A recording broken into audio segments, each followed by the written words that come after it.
You know how some people ask a question, why does God let bad things happen?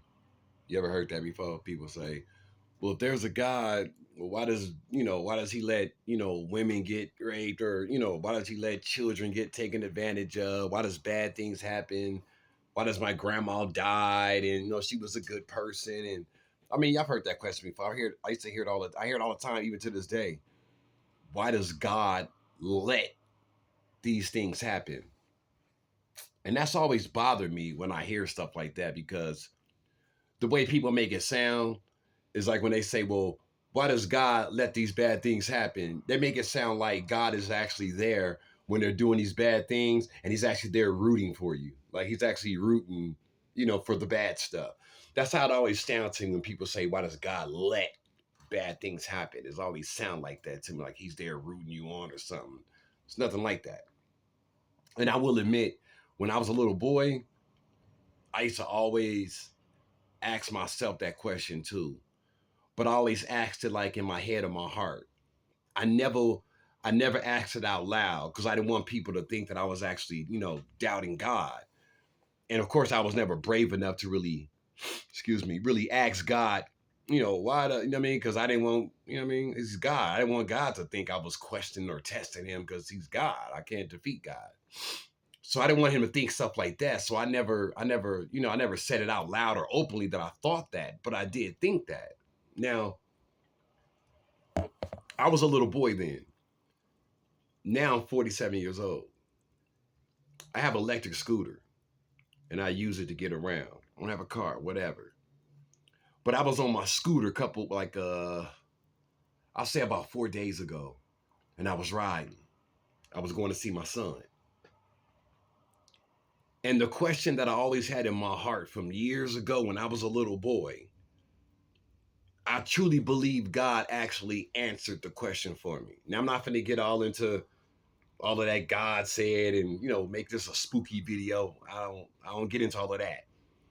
And what I'm telling y'all, I'm not saying it's in the Bible. I'm not saying that either. I don't know if it's in the Bible, none of that. I ain't saying that. I'm saying this is what I believe God, this is what I believe the answer God gave me. Okay, here we go. Ride my scooter and think about it. And remember, I wasn't thinking about it. Like I wasn't thinking about, oh, why does God? I wasn't thinking about this question. That I was just riding the scooter, going to see my son, living my life, listening to my earphones. I think I was listening to YouTube, some Chris Brown or something, whatever. I think his song Heat. I love that song. But I was listening to music or something. I wasn't thinking about no, why does God let bad things happen? I was just listening to music. And it just dawned on me. That's why I believe he, maybe he gave me the answer. I don't know, but this is what I believe. Okay, here we go.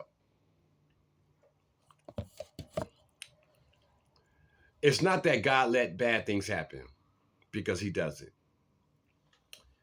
One of the most beautifulest things God has given us is the one thing that actually ruins us. It's the one thing that ruins us. It's the thing that ruins our children. It's the thing that ruins our loved ones. It ruins your city. It ruins the country. And it basically ruins us as mankind. And it's free will and choice, right? Now, try to pay attention because it's going to get kind of tricky. And I'll be honest with you. At the end, y'all may not like the answer because I didn't like the answer. I still have a problem with the answer. But when it comes to my spirit, it feels right. So here we go. It's not that God let bad things happen. It's the fact that God has given everyone free will and choice. Now, there's a lot of things that God has given certain people. Like everybody can't sing, everybody can't rap or make music, everybody can't play for the NBA or play for the NFL.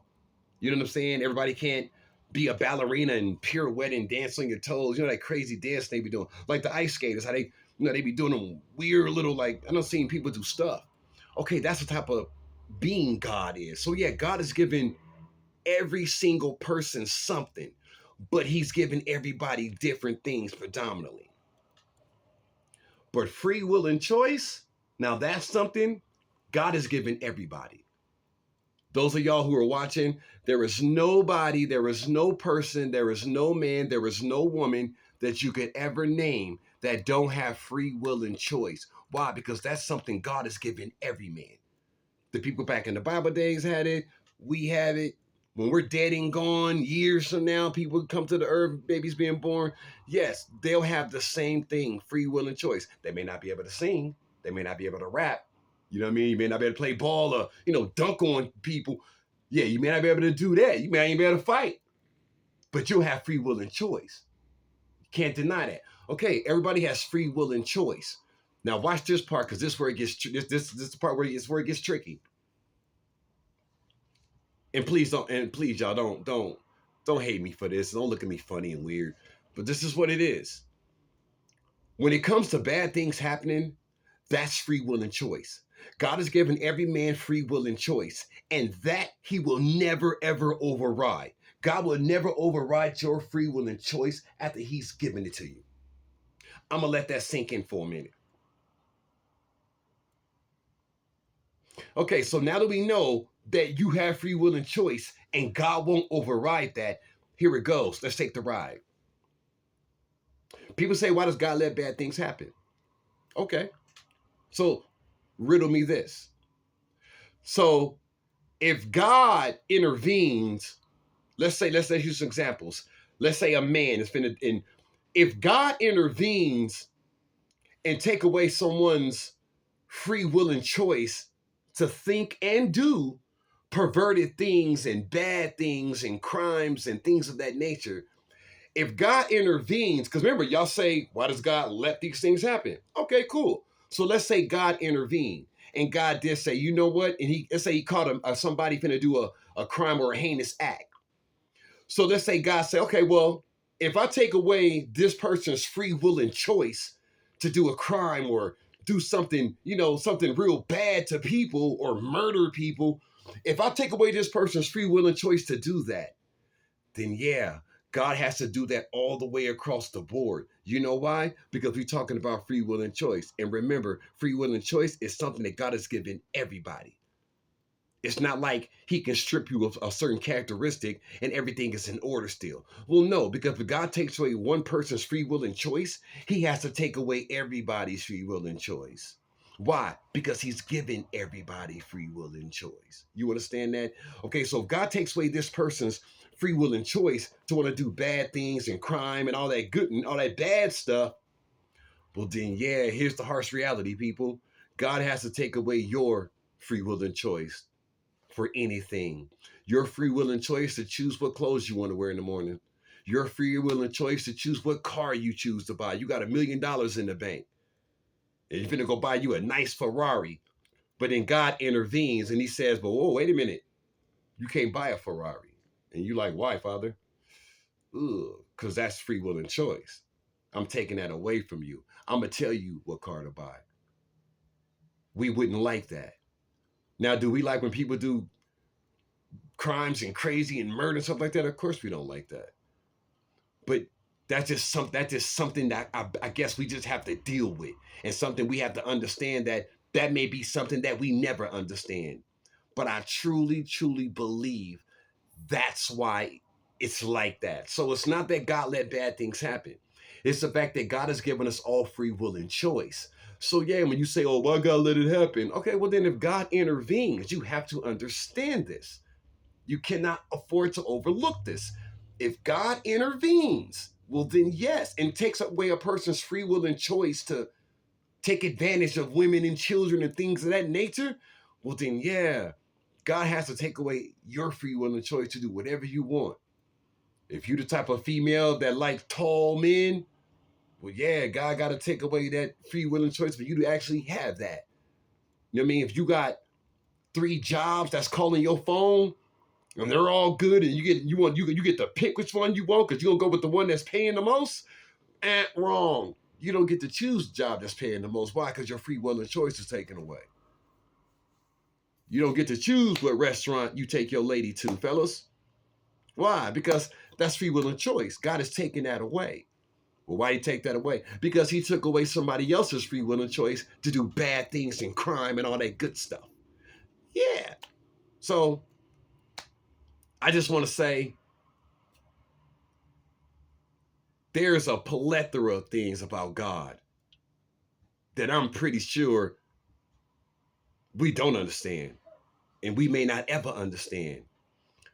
But if you could understand that God created us, he created this world, and we are indeed his creation, and he can do whatever the fuck he wants to do, then yeah, we'll have a better understanding. We'll have a better life. We'll have a better walk with God, our family, our loved ones, and friends and coworkers.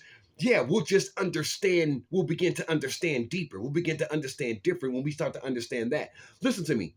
Those of y'all who are watching, whatever rules you have set for your house, those are your rules you have set for your house. Now, if I ask you, can I live with you? And you say, yeah, cool, Charlie Brown, we've been homies for a while. You pretty good people. Yeah, you can come stay with me for a minute. Watch this. When I come stay with you, I'm not asking you. I'm telling you, you're not going to change the rules to your house. If you go to bed at 3 o'clock in the morning, you're not going to go to bed early just because I go to bed early and I got to get up for work and you're bugging me. Why? Because I live in your house. Why? It's your house. If you hungry and you go in your kitchen and you create a sandwich, you do know you don't have to really eat that sandwich. Seems kind of silly to make a sandwich and not eat it, right? But that's what I'm talking about. You created it. It's your creation. It's yours. It belongs to you. You can make a dope ass, nice ass, good ass, hearty sandwich and go outside and just throw it on the ground. Now, people around may not understand that. They may be like, well, dang, why would you do that? But it doesn't matter what people understand. Why? Because it belongs to you. It's your creation. You created it. You made it with the money you work for and go to the store and buy good. You see what I'm saying? Okay, y'all don't like this, but it's the truth. If you can't tell me how many strands of hair you have on your head, then yeah, you were created. You coexist. Yeah, we're God's creation. Yeah, we cry when people die, our mothers and fathers and wives and husbands. Yeah, we cry. That's only because God has done something else for us. He gave us emotions. That's why you cry, because God gave you emotions. God gave you happiness, anger, all of that. Yeah, so just try to understand that when it comes to God. It's going to be a lot of things you don't understand, but understand it's his creation. He made us, and whatever his rules are for his world, he's not going to change the rules just because we live in it and we walk in it and we want him to change it for. He's not going to do that. Remember, before you was even born or conscious of anything, God already was doing this. God already was here. Like, God doesn't get bored.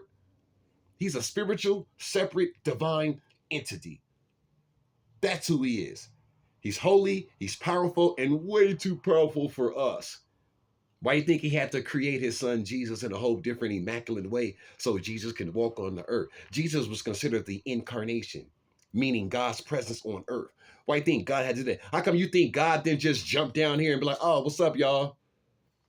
Well, that's silly because he's so holy. We're flesh. We would have consumed ourselves and withered away and died, and all this would be for nothing. But he's gracious enough. So, yeah, God has given us free will and choice. So he takes away one person's free will and choice to do crime and bad things. Like y'all be saying, why God let him happen? All right, if he takes that away, then he has to do it all the way across. He has to do it to every single human.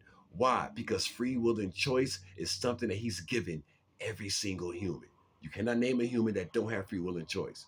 And the first person that says, well, what about the people in prison? I'm going to smack you, all right? Because you're being silly. Hey, they used free will and choice to get in prison. Yes, they did. And nobody put a okay. Now, hold on. You do have those cases that people were wrongfully in prison, and you have a lot of them cases. I'm not saying that, but there is no one you can name, no matter if they're in prison, jail, free, homeless, whatever, that don't have free will and choice because they do. So I just want to say, yeah, that's the answer I believe that I was given. And if it wasn't given to me by God or whatever, I'm not getting into all of that, but it is something that was heavy on my heart, and it hit me, and I'm just sharing it. That's all it is. So that's what I feel about when it comes to when people ask about why does God let bad things happen. All right, y'all be good. One.